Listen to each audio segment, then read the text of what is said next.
गीता का दूसरा अध्याय 8वां श्लोक।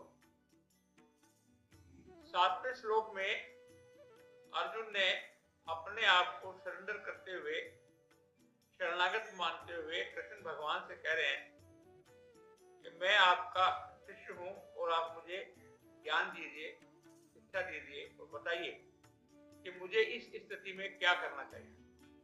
तो 8वां श्लोक इसी आदिपति की बात को लेके है। वो कहते हैं कारण की पृथ्वी पर, देखिए वो शरणागत तो हो गए लेकिन पूर्ण रूप से नहीं हुए। अभी उन्होंने बोल तो दिया कि मैं शिष्य हूं, आपकी शरण हूं, लेकिन अब भी एक मन में शंका है।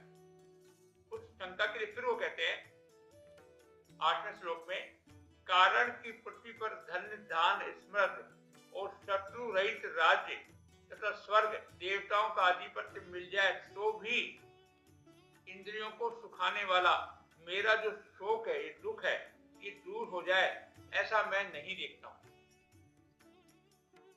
उसका कारण क्या था? अर्जुन सोचते थे कि जो मैं युद्ध कर रहा हूं, क्या मैं जमीन के लिए कर रहा हूं, क्या मैं सुख के लिए कर रहा हूं? तो वो अपने आप तरफ से ही भगवान को कह रहे हैं कि मुझे लगता नहीं है कि मैं युद्ध जीतने से जो मेरा शोक है, मेरा दुख है, वो दूर हो जाएगा या समाप्त हो जाएगा।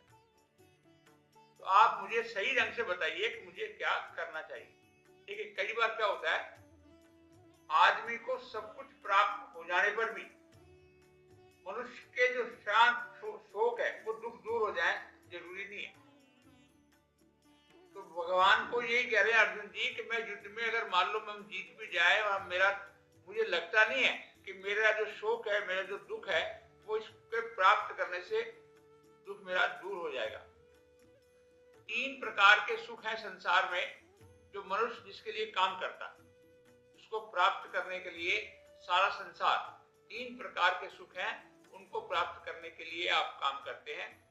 पहला सुख, ये संसार के तमाम चीजें मुझे यहाँ मिल जाएं, यहाँ का राजा मैं बन जाऊं, कोई मेरा शत्रु ना हो, खूब संपदा हो, खूब धन संपत्ति हो, सब कुछ हो। तो पहला सुख मुझे ये संसार में जीते रहते हुए, जीवित रहते हुए इस संसार के सारे सुख मुझको प्राप्त हो जाए, पहला सुख। दूसरे सुख की इच्छा क्या होती है कि मैं मरूं तो मरने के बाद मैं परलोक में जाऊं, स्वर्ग में जाऊं, तो मुझको वहां सारे स्वर्ग का अच्छा स्थान मिले और मुझको वहां के सारे सुख प्राप्त हो जाए।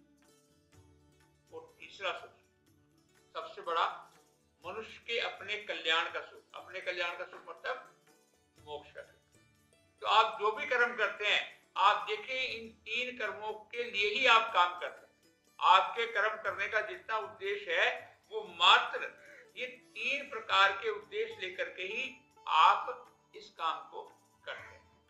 तो कृष्ण भगवान के साथ साथ अर्जुन जी क्या कह रहे हैं कृष्ण भगवान को कि मुझे यहाँ पृथ्वी का सारा राज्य मिल जाए और स्वर्ग का भी आधिपत्य मिल जाए, तो भी मुझको नहीं लगता है कि मेरे जो शोक है, मेरा जो दुख है, वो दूर हो सकता है। ऐसा ही हम लोगों के साथ भी होता है। कभी कभी आपको लगता है कि आपको सब कुछ मिलने के बाद भी आप में अधूरापन बना रहता है।